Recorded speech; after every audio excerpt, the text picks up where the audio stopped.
Bizim ən böyük yalanımız azadlıq axtarmağımızdır. Əslində biz azadlıq yox, sadəcə itirməyəcəyimiz bir qəfəs axtarırıq. Niyə o zəhərli münasibətdən çıxmırsan?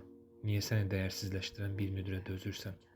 Çünki itirməkdən qorxduğun o azacıq aşım ağrımaz başım vəziyyəti sənin xoşbəxtliyindən daha bahadır.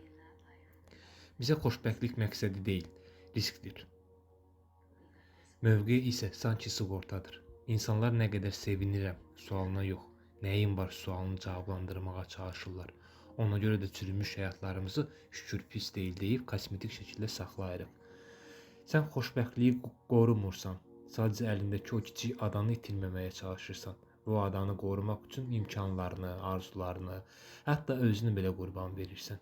İtki qorxusu gözlərini elə bağlayıb ki, qarşındakı nəhəng okeanı görmürsən. İnsan ölməkdən qorxmur, insan sadəcə mövcud olmamaqdan qorxur və biz itirməmək üçün yaşamağı çoxdan dayandırmışıq.